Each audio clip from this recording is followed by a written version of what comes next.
on Jerusalem Dateline.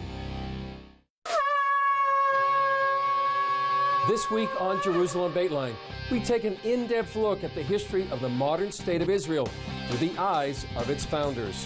CBN's new documentary, The Hope, explores how courageous leaders birthed a nation and fulfilled biblical prophecy along the way. Welcome to this special edition of Jerusalem Dateline. I'm Chris Mitchell. And I'm Julie Stahl. In today's edition, we look at the first part of CBN's documentary, The Hope. In the year 70 AD, the Romans conquered Jerusalem, and the Jewish people were scattered throughout the world.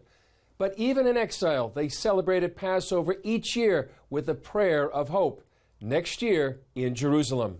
After more than 1,800 years, the dream of a Jewish homeland was stronger than ever. And in the late 19th century, a young writer from Vienna brought that dream to the attention of the world. We begin this special with the story of Theodor Herzl, the unlikely father of modern Zionism.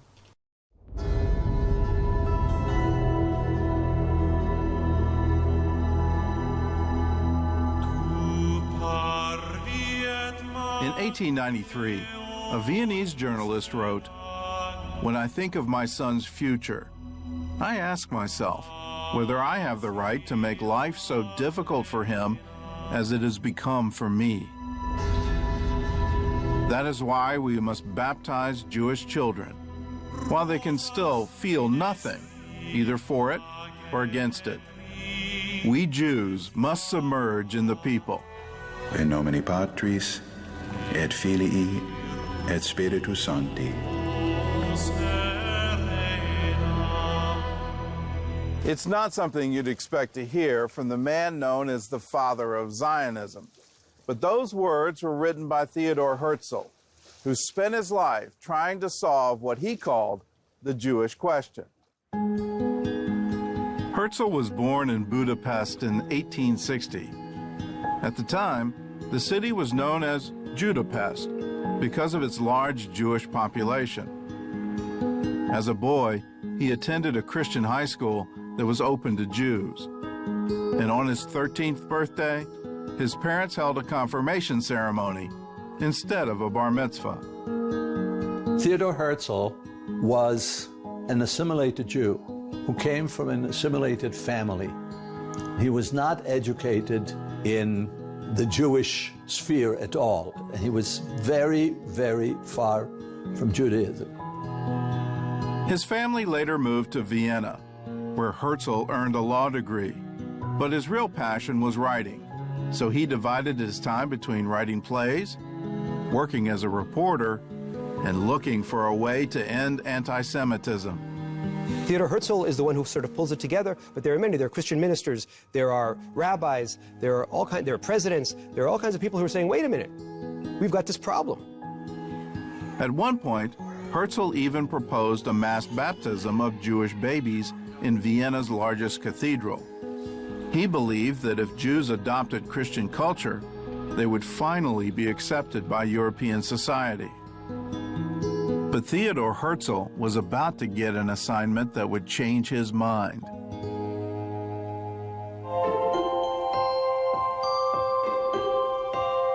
It was as a journalist for the top newspaper in Vienna that he was sent to Paris to write about the wonderful French experience. Herzl, who was a bon vivant, you know, and was living in Paris and enjoying himself and going to the theater 3 times a week, and all of a sudden, he saw the ugly face of anti-Semitism. Herzl was assigned to cover the famous Dreyfus affair, in which a French Jewish captain was falsely convicted of spying for the Germans. Herzl watched as Alfred Dreyfus was stripped of his medals and publicly degraded at the military school in Paris. Crowds filled the streets, shouting death to the Jews. People are inflamed, and they're shouting, not down with Dreyfus, not down with the individual, they shout down with the Jews. And Theodor Herzl has his aha moment. Herzl realized that the only solution to anti-Semitism was for the Jews to have their own state. Wonderful idea. How do you go about doing it? This is where the writer of plays came in, you know. He was going to set the stage. Herzl shut himself in his apartment and wrote his ideas down for 5 straight days. When a friend of his visited, he was alarmed by Herzl's disheveled appearance and wild ideas. He suggested they get some fresh air.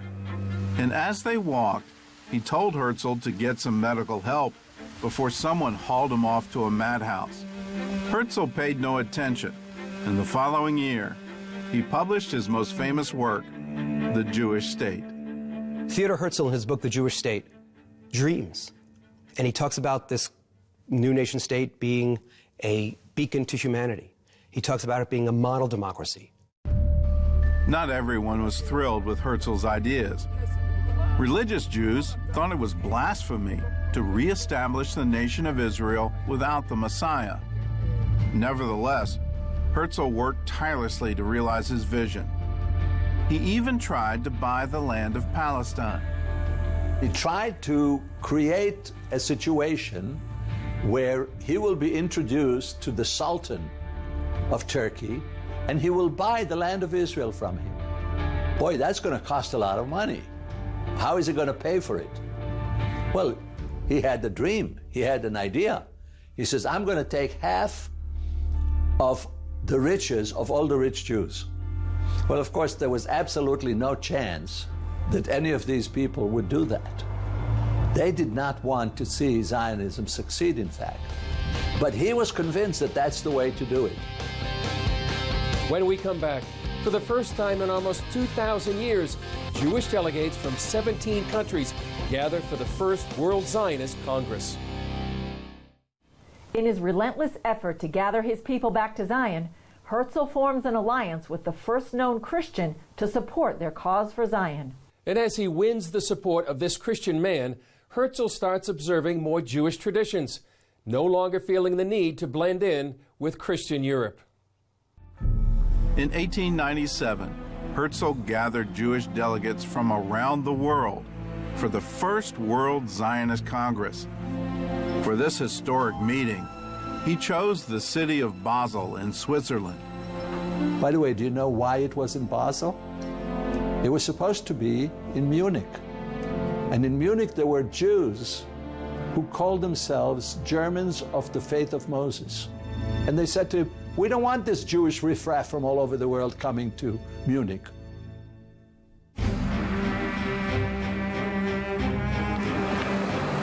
In August, more than 200 delegates from 17 countries arrived in Basel. It was the first representative Jewish assembly in nearly 2,000 years, and the atmosphere was electric. Behind the podium hung a white flag with 2 blue stripes and a Star of David, a version of the design that would be adopted by the State of Israel 50 years later. Among the delegates was a man Herzl introduced as the first Christian Zionist.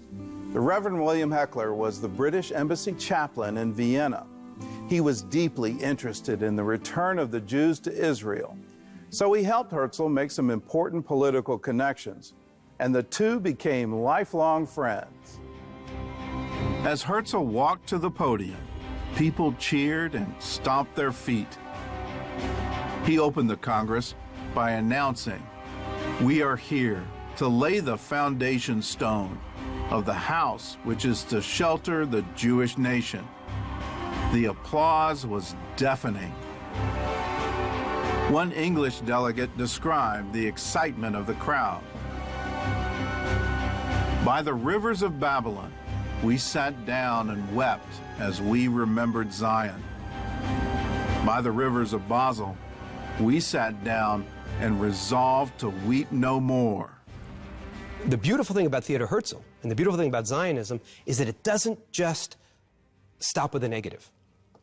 There is anti-Semitism, and there is negativity, and there's a certain rejection on the part of Europe. But what they also do is, I call it the jiu-jitsu move, where you take the negative and you turn it into something positive. A few days later, Herzl made a bold statement in his diary. At Basel, I founded the Jewish state. If I said this out loud today, I would be answered by universal laughter. Perhaps in 5 years, and certainly in 50, everyone will know it. Herzl's statement turned out to be prophetic. 50 years later, the United Nations approved a plan to divide Palestine into Jewish and Arab states. And 9 months later, the State of Israel was born. After the Congress, Herzl, who had never been religious, started observing some Jewish traditions. That winter, instead of having a Christmas tree, the Herzl family celebrated their first Hanukkah. Coming up, as Herzl rallies support, a massacre in Russia sets off the first negotiations to get Zion back. While in France, Theodor Herzl got a glimpse of how far anti-Semitism would go when he witnessed crowds shouting, "Down with the Jews." Only a few years later, he saw those words fulfilled when Russian Orthodox men shouted almost the same words before killing dozens of Jews.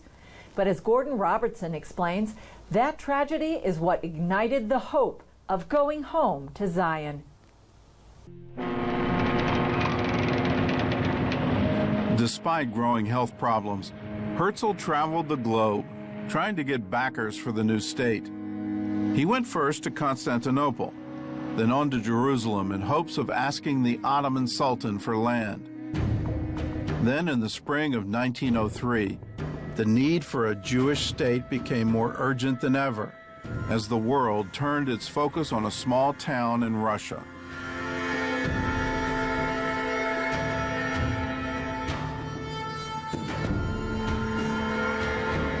On Easter Sunday, a group of Russian Orthodox men entered the Jewish quarter of the village of Kishinev. Led by their priest, they shouted, "Death to the Jews." The same cry Herzl had heard in Paris during the Dreyfus affair almost 10 years earlier. Eyewitnesses described the bloody massacre that followed.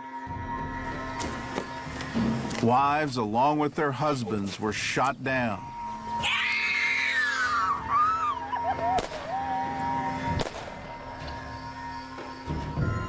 A synagogue worker was killed protecting the Torah with his body. Children had their brains dashed out against the walls.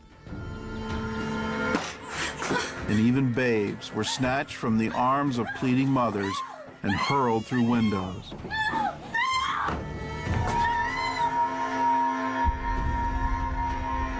At sunset, the streets were piled with corpses.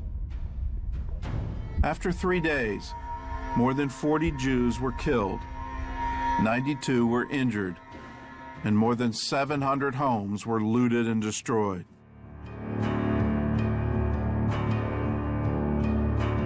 Four months later, the Jewish Congress convened under the shadow of the massacre, but that was just the beginning. Herzl had good news and bad news for the crowd. The good news was that Great Britain wanted to help the Jewish people. The bad news was how they wanted to help. After the Kishinev pogrom, Herzl had an emergency meeting with British politicians. He asked them for land in Cyprus or the Sinai Peninsula, both of which were under British control. The plan was to rescue the Jews from Russia and still be close to Palestine. The British refused and offered them land in British East Africa, now Uganda. With no other choice, Herzl accepted the offer, and the British drew up a plan for a colony they called New Palestine. In 1903, Herzl presented the idea to the Zionist Congress with disastrous results. Zionism refers to Zion, and the plan was eventually to have Zion as the homeland. Nobody was giving this up. But for now, we're going to get ourselves a place to hide. It was the delegates from Russia, whom Herzl was trying to protect, who took the news the hardest. They stormed out of the concert hall in protest. Among them was a young man who would become the first president of the new state of Israel, Chaim Weizmann.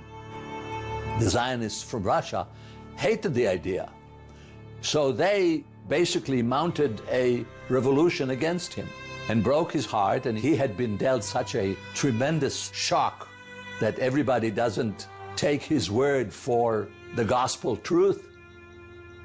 Herzl closed the Sixth Zionist Congress by raising his right hand and reciting a verse from the Psalms. If I forget thee, O Jerusalem, may my right hand forget its skill. These were the last words he would ever speak at the podium in Basel. Only his close friends and family knew that he was suffering from heart failure. And over the next year, his health declined rapidly. He told his old friend, Reverend Heckler, "Greet Palestine for me. I gave my heart's blood for my people." He died the next day. And at his funeral in Vienna, more than 6,000 people gathered to honor the man they had called King of the Jews. In 1949, the new government of Israel honored Herzl's dying request. They brought his remains from Vienna and reburied them here, on a hill overlooking Jerusalem. During his lifetime, Herzl was called everything from a hero to a dreamer to a heretic. But his influence on the Jewish people is undeniable. In the last decade of his life, he gave them something they hadn't had in nearly 2,000 years, the hope of going home. He was an amazing man. He deserves a lot of credit. He had a dream, and it was a good dream. But you know, there's a distance between dreaming and between bringing something to fruition. It took pioneers. It took men of action, men of work. Herzl was, in the words of that wonderful song, the wind beneath their wings. Up next, we fast forward to modern-day Israel, where Herzl's dreams continue to flourish. And we introduce you to a Christian man whose Jewish grandmother surprised him with the task to continue blessing her people. You've been watching the first part of CBN's documentary, The Hope, which tells the story of the founding of the modern state of Israel. All throughout history, we've seen and continue to witness how God blesses those who bless his people. Theodor Herzl pulled from the wealth of Jews and non-Jews around the world to build and bless Israel. And that vision lives on more than 100 years later through both Jews and non-Jews. And it's with one of those stories that we want to conclude the show today. Here's the adventure of a young seminary student in the U.S. who had to figure out what to do with millions of dollars he unexpectedly inherited when his Jewish grandmother passed away. Walter Panzier never played wheelchair basketball until he visited this rehab center for wounded Israeli soldiers. Oh, that was incredibly difficult. They made it look so easy. Panzier and 3 other trustees oversee one of the largest foundations in the world, the Leona Helmsley Charitable Trust. They donate millions each year to worthy projects around the world, like the Israel Rehab Center. Helmsley built a hotel and real estate empire estimated at $6 billion. She owned the Empire State Building and gained a reputation, to put it mildly, as a difficult boss. When she named her grandson as a trustee, it was something he never expected.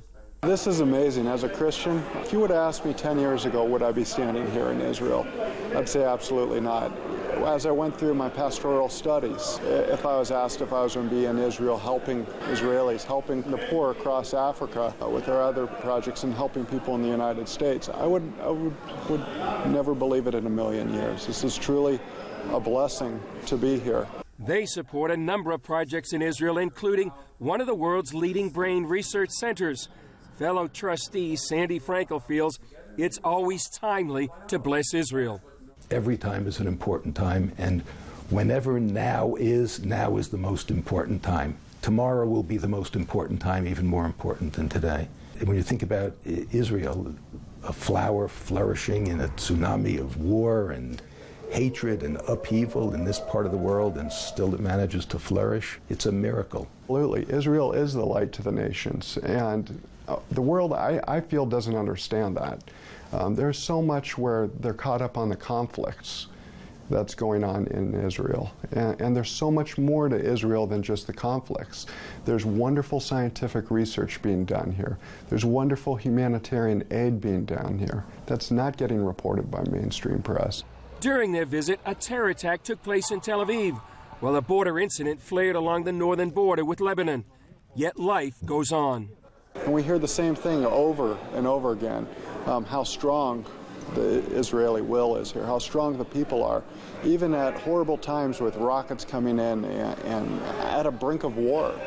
People are at peace here. People go on with their daily lives. When you help Israel, you help the world. That's what people don't realize. Israelis aren't an inward people who are trying only to help themselves. What they do benefits the world.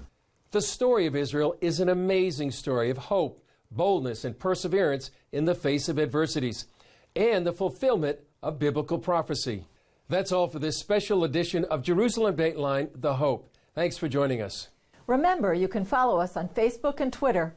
We'll see you next time on Jerusalem Dateline.